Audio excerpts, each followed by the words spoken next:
और इस बीच अब हर्षदा भी जुड़ती हुई, उनसे जानेंगे सारे इंपॉर्टेंट खबरों वाले स्टॉक्स। पहले एक काम करते हैं, जिसका लास्ट ट्रेड हो सकता है ब्लॉक विंडो में ना हो जाए तो पहले ही जान ली जाए पूरी अपडेट्स। जोमैटो, और इसके लिए तो गौरांग सर के पास आऊंगा। पता नहीं चार्ट्स के समीकरण तो अब देखेंगे कहाँ ट्रेड होता है उसके बाद। हर्षदा, क्या अपडेट्स है हमारे पास? जोमेटो में जैसे आप लोग डिस्कस कर रहे थे, एंड फाइनेंस सिंगापुर अपनी कुछ हिस्सेदारी ऑफलोड करता हुआ दिखाई देगा। एंड फाइनेंस के पास करीब करीब 4.24% हिस्सेदारी एज ऑफ जून 2024। उसमें से लगभग 2% हिस्सा बेचने के लिए आ सकता है। कल शाम को जब ये अपडेट आया था कि ब्लॉक डील होती हुई दिखाई देगी, उस समय तय था कि करीब करीब $408 मिलियन तक का सौदा होगा। लेकिन आज सुबह में अपडेट आ रहा है कि उस साइज को बढ़ाया गया है, अब $556 मिलियन तक का यह सौदा होगा। ध्यान रखिएगा, जो फ्लो प्राइस तय की गई है वो करीब ₹251.68 के आसपास तय की गई है, यानी कि कल की क्लोज से ये करीब करीब 4% के डिस्काउंट पर सौदा होता हुआ दिखाई दे सकता है। कल सुबह में ऑफकोर्स काफी जोरदार शुरुआत हुई, लेकिन बाजार बंद होते होते एकदम फ्लैट या हल्का सा नेगेटिव क्लोज आता हुआ दिखाई दिया, तो शायद मार्केट को आभास था कि इस तरह का सौदा जोमेटो में होगा। ध्यान रखिएगा आशीष, मैं एक साल में देख रही थी स्टॉक किस तरह का परफॉर्मेंस दिखा चुका है। अगस्त 2023 में ये 89.75 पर था और इस समय हमने देखा है ये 260 के बियॉन्ड ट्रेड करता हुआ दिखाई दे रहा है, तो लगभग 2 टाइम्स ये स्टॉक डिलीवर कर चुका है रिटर्न। नहीं, रिटर्न तो अच्छे दिए, गजब दिए। पर कल रात से आज सुबह ऐसा क्या, बुक बिल्ड कर रहे थे तो खूब इंटरेस्ट दिखा, तो सोचा 1.5 की जगह 2 कर देते हैं, माल छोड़ देते जब हैं। ऐसा हुआ होगा ना? वही बहती गंगा में हाथ धोने वाली बात है। और प्राइस भी टॉप का है बिल्कुल एकदम। आई थिंक एंटफिन ने भी कभी नहीं सोचा होगा कि जब इतना मिल जाएगा। 1.5 साल पहले स्टॉक 70 रुपये या 60 रुपये पे स्ट्रगल कर रहा था कि 260-250 का रेट मिल जाएगा। ये देखिए क्या एक वन वे रैली हुई है यहाँ पर, तो वाई नॉट, मतलब मिल रहा है मौका तो फिर बेचिए। ऐसे ही मेरे ख्याल से डिपस्टिक सर्वे वेदांता कह रहा था कि हिंदुस्तान जिंक में और छोड़ दो, पर वो पूरा माल ही नहीं बिका उसका। जोमेटो का देखते हैं आज कौन सी विंडो में कहाँ होता है ट्रांजैक्शन, कितने लोग खरीदने आते हैं सामने, उसके बाद टेक्निकली व्यू ले लेंगे। गजब के मूव्स स्टॉक ने बनाए। लेकिन गौरांग सर, आप लोग का वैसे न्यू एज गजब कर रही हैं, हाल में लिस्ट हो पुरानी हो सब चमक रही हैं आजकल वापस। जोमेटो पे क्या व्यू है? 260-262 पे हो गया क्या? जी हाँ, और संजोग से मेरे ख्याल से जोमेटो का जब आईपीओ आया था तब उसका ऊपरी स्तर प्राइस का 76 था और ओला इलेक्ट्रिक का भी ऊपरी प्राइस बैंड 76 था। हम दोनों की तुलना तो नहीं कर रहे हैं, खाली एक संजोग की जो बात थी उसके बारे में हम चर्चा कर रहे हैं। तो जोमेटो पर आज के तारीख में भी खरीदारी की राय है। मैं इस खबर को इस तरीके से देखूंगा कि कोई बड़ा निवेशक बेच नहीं रहा है, लेकिन सामने कोई बड़े निवेशक खरीदारी भी करेंगे। हाँ, स्टॉक चल चुका है इसलिए शायद थोड़ा बहुत, और कल मेरे ख्याल से कुछ रिपोर्ट भी आई थी किसी संस्थागत निवेशक की के 325-350 के लक्ष्यांक किए थे, तो थोड़ी बहुत ऊर्जा थी सुबह सुबह जब ये खुला था कल, लेकिन फिर फीका पड़ गया था। जिस तरीके से अभी हर्षिता जी भी ब्लॉक डील के बारे में जिक्र कर रहे थे, तो इस ब्लॉक डील को मेरे ख्याल से पूर्ण रूप से सौदा होने के लिए कोई ज्यादा तकलीफ या मुशक्कत नहीं होगी। मेरे ख्याल से बहुत सरलता से हो जाएगा ये। उसके पश्चात शायद थोड़ा बहुत प्राइस एडजस्टमेंट हो सकता है और थोड़े बहुत ऊपर के तरफ के दायरे देख सकते हैं। मुनाफे वसूली की चपेट में क्या ये आ सकता है? जिस तरीके से चला है पिछले 3-6 महीने में, तो बिल्कुल थोड़ा बहुत मुनाफा वसूली आ सकती है यहाँ पर। लेकिन अगर आपका लंबी अवधि का नजरिया है, तो जो बात हम कर रहे थे आशीष ब्लिंकिट को लेकर के, जब इसको खरीदा था जोमेटो ने, तो बाजार में चर्चा थी कि मूल्यांकन बहुत दे दिए थे और एक भारी भरकम बोझ के रूप में बैलेंस शीट पर बैठेगा। लेकिन आज की वास्तविकता यह कि कमाओ बेटा हो चुका है और मेरे ख्याल से धीरे धीरे करके बहुत ज्यादा योगदान ब्लिंकिट की तरफ से जोमेटो के बैलेंस शीट पर आएगा। अच्छा, वैसे गौरांग सर को क्या नई चीजों से परहेज है, तो ये सोशल मीडिया में बिल्कुल नहीं है, कहीं आपको मिलेगा नाम वो निशान नहीं है इनका। ये जोमेटो की सेवाओं का इस्तेमाल करते हैं, इनसे भी कुछ परहेज है? नहीं नहीं, उनका जोमेटो और स्विगी इन सब का हम प्रयोग बिल्कुल करते हैं और गोल्ड मेंबर भी हम जोमेटो में, और स्विगी में भी हमने स्विगी वन की मेंबरशिप ली है। और पहले हर बार मार्केट में जाना पड़ता था जो भी घरेलू चीजों की जरूरत पड़ती थी, लेकिन अब ब्लिंकिट और इंस्टामार्ट हमारी इस सेवाओं में बहुत तात्पर्य खड़े हुए। ठीक है, तो जोमेटो पे ये व्यू है भाई, देखते हैं आज तो क्या। इसमें एक चीज़ बताऊँ आपको आशीष, मैं परसों एक रील देख रहा था। तो परसों मैं एक रील देख रहा था, तो उसमें एक चीज़ निकल कर आई कि एक बंदे ने 1 महीने के लिए 3 ऐप अनइंस्टॉल की। जोमेटो, स्विगी, मतलब जोमेटो के साथ ब्लिंकिट, स्विगी के साथ, स्विगी में तो इंस्टामार्ट इनबिल्ट है, और तीसरा गूगल पे। उसने वो अनइंस्टॉल की 3 ऐप्स, और उसके बाद उसने अपना फाइनेंशियल्स कंपेयर किए और उसने नोटिस किया कि उसका बहुत पैसा बच रहा था। हम ना आज की डेट में, मैं खुद देखता हूँ, आजकल हम अपना गूगल पे देखोगे ना आप, तो इंस्टामार्ट पे कुछ भी अच्छा लगा, फेसबुक एक्सेस कर रहे हैं, कोई ना कोई अच्छा ऐड लगा, उस पर क्लिक किया, आप वो ऑर्डर कर दिया। ये जीपे, ये पूरी आपको ना इतना यूज टू बना दिया ना, आपको रियलाइज़ नहीं होता है ये छोटे छोटे चीज़ें ना कितना एडअप हो जाती हैं। मैं हमेशा एक लोगों को एक नसीहत देता हूँ कि आपके पास ना एक बैंक अकाउंट होना चाहिए सिर्फ यूपीआई ट्रांजैक्शन के लिए। उसमें हर महीने एक पर्टिकुलर पैसा ट्रांसफर कर दो, चलो 5,000 रुपये की, चलो 5,000 रुपये की यूपीआई ट्रांजैक्शन, वरना ये सब एडअप होते जाएंगे। और मतलब ऊपर ये से 6 महीने का कई लोग बैंक डॉक्यूमेंट मांगते हैं, प्रिंट आउट, वो देने में फिर आपका ये बल्क जाएगा क्योंकि आपने 5-5 10 रुपए खर्च कर रखे हैं। बिल्कुल। ठीक है भाई, ये है जोमेटो की कहानी। अब आगे बढ़ते हैं अगले। अच्छा एक मिनट, जोमेटो आपने बहुत बढ़िया राइड कराया था डबल डिजिट से। हाँ।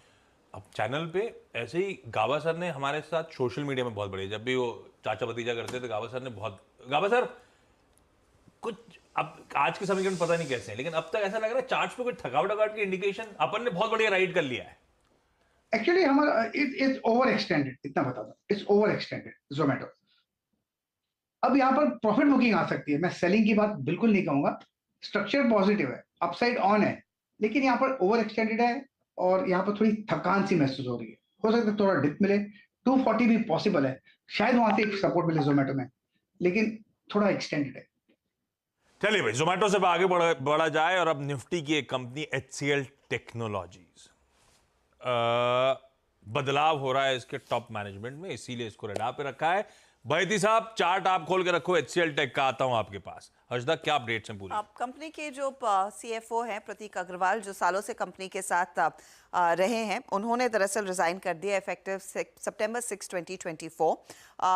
इनकी प्रेस रिलीज कहती है कि प्रतीक अग्रवाल कुछ दूसरी अपॉर्चुनिटीज परसू करते हुए दिखाई देंगे कंपनी के बाहर, लेकिन इसके बदले कौन CFO बनेगा वो जानना जरूरी है। तो शिव वालिया को CFO के तौर पर नियुक्त किया गया है। ये कार्यभार प्रतीक अग्रवाल से संभालेंगे सितंबर 6 ऑनवर्ड्स।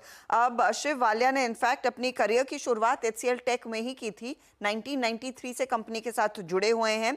कई सारी फाइनेंस लीडरशिप पोजीशंस इन्होंने हैंडल की है। इस समय बिजनेस फाइनेंस ऑपरेशंस और साथ ही साथ corporate VP and global head of FP&A यानी कि financial planning and accounting manage कर रहे हैं। तो बेसिकली एक ओल्ड हैंड है, फाइनेंस से रिलेटेड डिपार्टमेंट से जुड़े हुए हैं, और वो CFO के तौर पर अब कंपनी को संभालते हुए दिखाई देंगे। दो प्रॉब्लम है, एक तो प्रतीक जी के साथ बात करने में मजा आता था, हाँ जरूर, बहुत बढ़िया तरीके से बातचीत करते थे, हमेशा रिजल्ट समझाते थे बहुत अच्छे से। अब वो होगा नहीं, हो सकता है वालिया साहब भी बेहतर करें, वो जब मुलाकात होगी, बातचीत होगी, तब पता चलेगा। लेकिन मॉर्गन स्टैनली की HCL टेक पे जो रिपोर्ट है वो कहते हैं कि इस कंपनी के साथ सीनियर मैनेजमेंट में ज्यादा एट्रिशन होता नहीं, बहुत लो लेवल है, पास्ट हिस्ट्री ये कहती है। तो करंट CFO जिनका बहुत लॉन्ग और सक्सेसफुल टेन्योर था कंपनी के साथ, उनका जाना है तो निगेटिव सरप्राइज। लेकिन क्योंकि एक इंटरनल कैंडिडेट जो हर्षदा मेंशन कर रही है, कब से कंपनी 98 से है, तो ट्रांजिशन स्मूथ है, और वो ओवरहेड का कॉल जस का तस रख रहे हैं 1705 के लक्ष्य के साथ। ये हो गई एक ब्रोकरेज का व्यू इस ट्रांजिशन पे, इस अपडेट पे। लेकिन बैती साहब चार्ट्स की तस्वीर जी, इसका HCL टेक का 1697 पे ऑल टाइम हाई है और स्टॉक अभी सिर्फ हार्डली 1-1.5% वहां से नीचे चल रहा है। तो चार्ट स्ट्रक्चर काफी अच्छा बना हुआ है और कंटिन्यूसली हमने देखा है कि बाइंग इंटरेस्ट इसमें बना हुआ है। पूरे लार्ज कैप IT में सबसे वेल प्लेस्ड स्टॉक है और जिस हिसाब से सेक्टर टेलविंड है वो काफी स्ट्रॉन्ग है। तो हमारी सलाह है कि कोई भी डिप आए तो उसे एक बाइंग अपॉर्चुनिटी की तरह यूज किया जा सकता है। 1650 का एक स्टॉप लॉस लगा है। हमारे जो टारगेट्स है इसमें वो 1750 तक के टारगेट्स हैं। ओके, ये है HCL टेक्नोलॉजीज। रेडा पे रखिए इस काउंटर को। बहुत दिनों से सोच रहा था पूछूं नहीं पूछूं, आज फाइनली बैती साहब को फुल फ्रेम पे लेकर आइए। बैती साहब, ये पीछे क्या है, दरवाजा है कि खिड़की है आपके? आशीष जी, राइटिंग बोर्ड है, वो ग्लासेस है राइटिंग के लिए। ये जो वाइट है जी। अच्छा, कभी लिखते नहीं उसमें? कभी दिखा नहीं कुछ लिखा हो? या ऑन एयर आने से पहले पोस्ट देते हो आप? कोई मीटिंग में यूज करते हैं। ओके, बजाज ऑटो अगला काउंटर। बजाज ऑटो के लिए मानस आप चार्ट रेडी रखो, आपके पास आऊंगा। क्या अपडेट है हर्षदा? बजाज ऑटो, जैसे कल हम मारुति डिस्कस कर रहे थे कि मारुति ने भी एक कंटिजेंसी तैयार की हुई, एक प्रोविजन कर रहे हैं वो LTCG इंडेक्सेशन का जो फायदा अब नहीं मिलने वाला है डेट म्यूचुअल फंड्स पर, वैसे ही कुछ प्रोविजन दरअसल बजाज ऑटो ने भी किया है।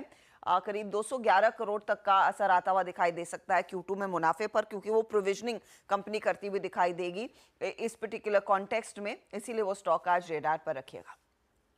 ठीक है, ये वो जैसे कल मारुति सुजुकी ने मेंशन करा था, वो भी कुछ ज़्यादा नहीं, कल 0.5% मेरे ख्याल से ज़्यादा दबाव में था। बजाज ऑटो तो कल 1.25% गिरा हुआ था। ये नहीं गिरने वाला हाँ, ये ये कोई ठीक मतलब है, अभी indexation क्या है सब पता है, वैसे भी बहुत छोटा इम्पैक्ट है, हाँ। वन टाइम इम्पैक्ट, वो भी आई डोंट थिंक उससे कुछ फर्क पड़ेगा। हाँ, चलिए मानस, चार्ट्स कैसी लग रही है बजाज ऑटो की? देखिए डिसअपॉइंट किया है क्योंकि फ्राइडे के सेशन में ब्रेकआउट था, उसके बाद हमें कल फॉलो बाइंग देखने को नहीं मिली, थोड़ी सी प्रॉफिट बुकिंग देखने को मिली है। अब इम्पॉइंट ये है कि अगर ये 9600 के ऊपर ट्रेड करता रहेगा तब तक तो कोई प्रॉब्लम नहीं है, तो अपनी पोजीशन में बने रहिए। 9600 का आपको स्टॉप लॉस लगाना है, लेकिन आप फ्रेश खरीदारी तभी करें जब स्टॉक 9875 के ऊपर सस्टेन करे। उसके ऊपर सस्टेन करेगा तो 10,200 तक के टारगेट आपको देखने को मिल जाएंगे। ये हो गया बजाज ऑटो। एक जोमेटो का लास्ट ट्रेड था, दूसरा अपडेट आया था पॉली मेडिक्योर की QIP लॉन्च्ड। सत्यव्रत साहब, चार्ट के समीकरण आप बैठ के रेडी रखो, मैं आता हूं। हर्षदा, क्या है अपडेट इस QIP के? पॉली मेडिक्योर ने इनफैक्ट अपना QIP लॉन्च कर दिया। 1000 करोड़ आशीष कंपनी रेस करती हुई दिखाई दे रही है। यहाँ पर लगभग इंडिकेटिव प्राइस जो है वो करीब करीब 1850 से 1880 रुपए प्रति शेयर पर होता हुआ दिखाई देगा।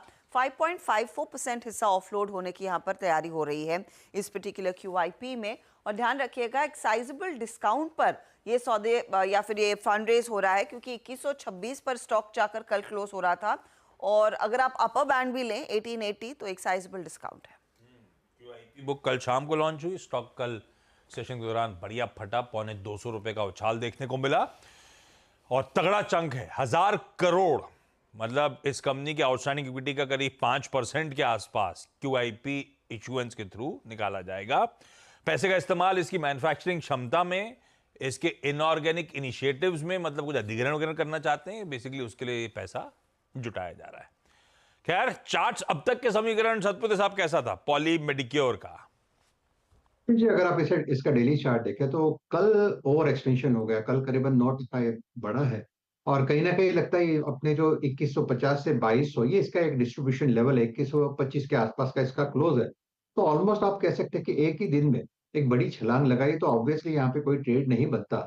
मेरे हिसाब से ये अपने रेजिस्टेंस पे खड़ा है, इनफैक्ट कूल ऑफ होने के पूरे पूरे चांसेस है। मुझे लगता है अगर ये कूल ऑफ होता है करीबन करीबन आप कह सकते हैं कि 1900 और 1850 ताकि यहाँ पे कोई अपॉर्चुनिटी बनेगी। सो आज के लिए तो मैं इसको अवॉइड करूंगा। अवॉइड करिए, अवॉइड करना लॉजिकल भी है। कल बहुत तेजी थी, डीप डिस्काउंट पे शायद ये QIP भर रहा होगा।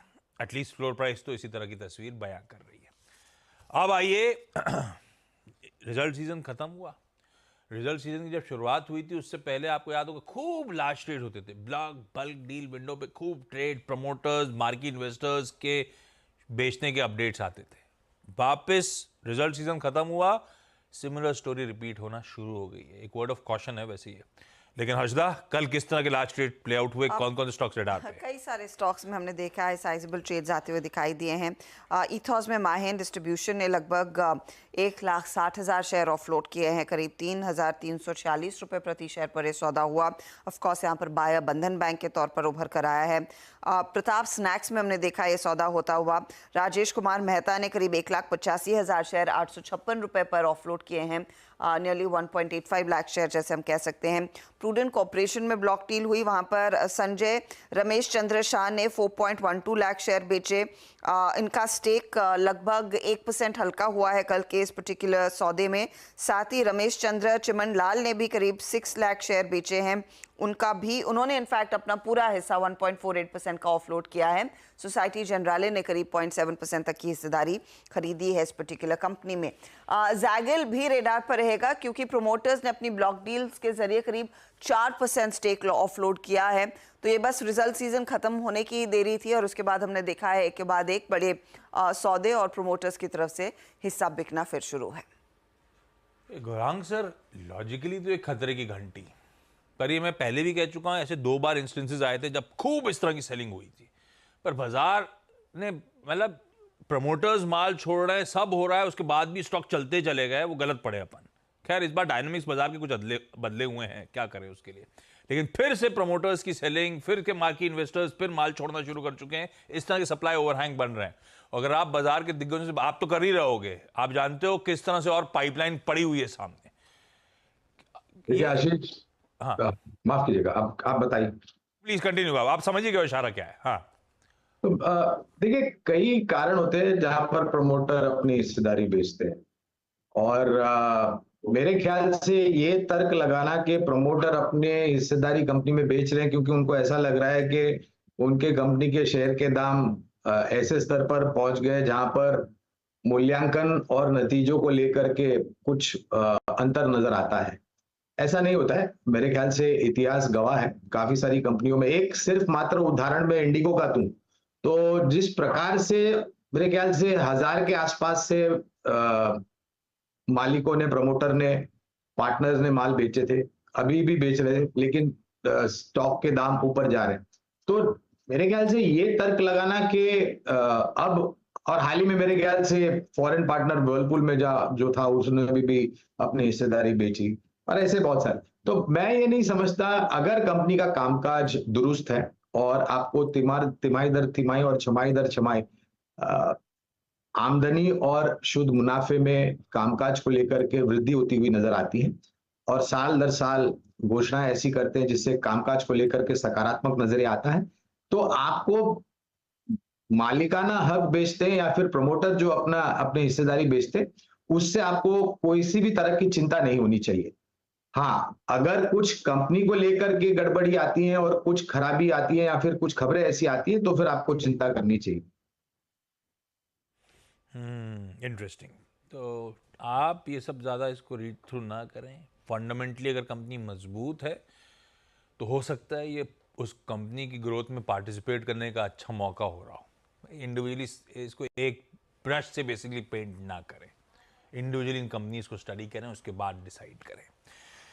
खैर, ये हो गए वो लार्ज ट्रेड्स जो कल प्ले आउट हुए थे, जिसमें लार्जली प्रमोटर्स चेकआउट कर रहे थे। बाकी के स्टॉक्स इन न्यूज, हर्षदा कौन कौन से? आशीष, हाईटेक पाइप्स कल बोर्ड बैठक हुई और 600 करोड़ कंपनी दरअसल QIP के जरिए रेस करने वाली है, उसका अप्रूवल मिल चुका है। अब आगे आने वाले समय में वो प्राइसिंग और डेट्स आती हुई दिखाई देंगी।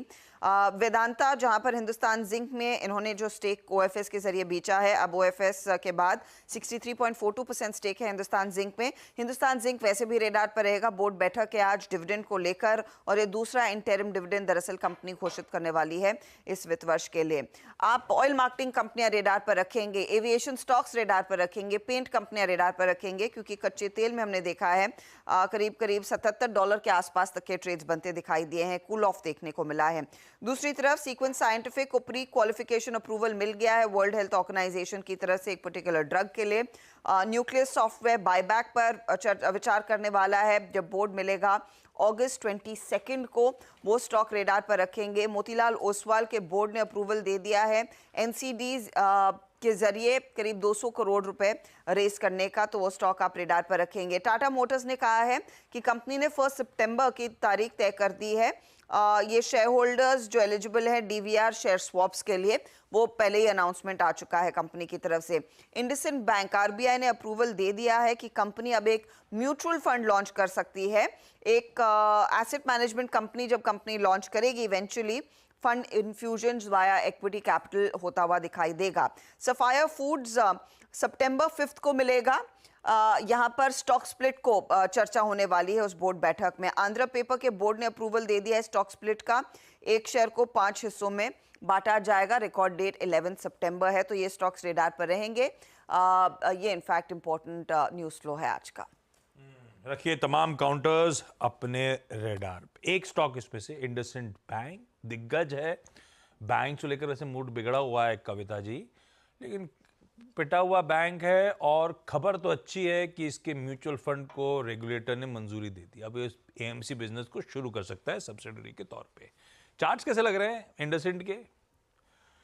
तो इंडसइंड अगर आप देखें तो पिछले 3 दिन से अपने 100 EMA को बचाने की कोशिश कर रहा है। मुझे लगता है 1330 के लेवल को अगर ये प्रोटेक्ट करता है तो यहाँ एक बाउंस बैक हम देख सकते हैं जो काउंटर को टुवर्ड्स 1380 1400 की तरफ लेकर जा सकता है, तो counter should protect 1340। Okay, IndusInd bank रेडा पे रखिए गए सारे काउंटर जो हजदा मेंशन कर रही हैं। इसमें से एक हिंदुस्तान जिंक, गौरांग सर बहुत पिटा है ये, बल्कि इस ओएफएस के बीच में भी 9% और 5% 2 दिन और लद गया। क्या आप इन लेवल्स पे अराउंड 500 एक बायर हो या नहीं? देखिए, बुनियादी अनिवार्य होगा डिस्क्लोजर देना आशीष, बुनियादी तर्क के आधार पर खरीदारी की राय है और जो भी 2-3 दिन से खबरें आ रही हैं इसको लेकर के ये निचले स्तर हम देख रहे हैं। कंपनी को कामकाज की अगर आप बात करें तो जो भी टिप्पणियां आई हैं उससे ऐसा कुछ हमें नजर नहीं आया कि नतीजों में कोई बहुत ही बुरा या प्रभाव पड़ेगा। तो छोटी मध्यम अवधि की अगर आपके पास समय सीमा है तो मैं पर्याप्त नहीं हूं इसके ऊपर टिप्पणी करने के लिए। हाँ, लेकिन अगर समय की पाबंदी नहीं है, अगर निवेश है तो निवेशित रहें, निवेश लायक आपके पास पूंजी है लंबी अवधि के लिए तो जोड़ सकते हैं। और किसी ने भी अगर ये सोचा होगा कि गिरावट आएगी तब मैं खरीदारी करूंगा लंबी अवधि के लिए, तो अनिवार्य है शुरुआत करिए और गिरावट पर और जोड़िए। ओके, चलिए। अच्छा, एक और चीज, सारी चीजें हो गई मुनाफे की तैयारी में कंप्लीट। एक इंटरेस्टिंग ब्रोकरेज रिपोर्ट, हालांकि उसकी भी हमने चर्चा कर रखी है और डिटेल में उतर आते हैं। यूबीएस की वायर्स एंड केबल्स पे एक इंटरेस्टिंग रिपोर्ट और 2 स्टॉक खास तौर पे जो हाईलाइट है। हजदा, क्या कहती है रिपोर्ट? यूबीएस ने बेसिकली अपनी इनिशिएट की है कवरेज केईआई और पॉलीकैप पर, दोनों पर बाय कॉल है। केईआई के केस में यहाँ पर बाय कॉल दे रहे हैं, 6150 का टारगेट है, यानी कि मौजूदा प्राइस से करीब 41% तक का अपसाइड यहाँ पर देखने को मिलेगा। कंपनी एक pure play cable and wire business है, कंसिस्टिंग अर्निंग्स कंपाउंडर है और यहाँ पर आगे ब्रांडेड वायर केबल बिजनेस में कंपनी का मार्केट शेयर और बढ़ने की क्षमता है, ये यूबीएस कहता है। कंपनी ने, आपको याद होगा, FY24 में 400 करोड़ कैपेक्स के तौर पर अनाउंस किया था, जो लगभग 4 गुना है FY18 से 23 के बीच, और अब 700 करोड़ का और कैपेक्स आने वाला है 25 से 27 में, इसीलिए वो इंपॉर्टेंट प्ले रहेगा और ये ड्राइव करेगा कंपनी के टॉप लाइन को। पॉलीकैप के केस में यहां पर बाय कॉल भी दिया गया है, 8550 का टारगेट है। यहां पर अगर आप गौर करेंगे तो लगभग 32% के अपसाइड की गुंजाइश यूबीएस कैलकुलेट कर रहा है।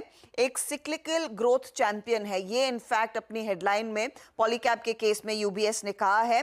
लॉन्ग टर्म में जो इलेक्ट्रिफिकेशन की ग्रोथ आ रही है उसका पूरा फायदा कंपनी के हाथ लगता हुआ दिखाई देगा। एफएमईजी सेगमेंट में कंज्यूमर पुल की है जो कंपनी के फेवर में जाता है। डोमेस्टिक वॉल्यूम ग्रोथ जिस तरह से बढ़ रहा है वो की ट्रिगर रहने वाला है कंपनी के लिए नियर टर्म में, और आगे चलकर ऑफ कोर्स एक्सपोर्ट्स भी पिकअप होंगे, इसीलिए दोनों स्टॉक्स आज फोकस में रहेंगे। रखिए इनको भी रडार पे। क्विकली छोटा सा ब्रेक, मुनाफे की तैयारी पूरी, ब्रेक के उस पार पहला सौदा की शुरुआत।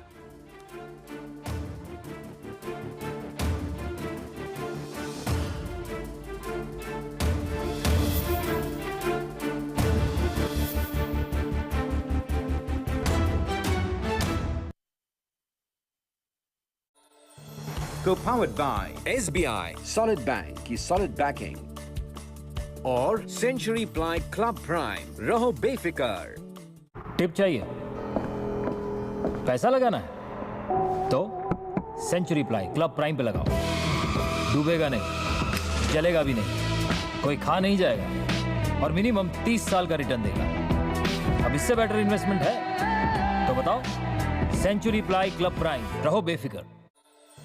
Co-powered by SBI, Solid Bank की solid backing और Century Ply Club Prime, रहो बेफिक्र।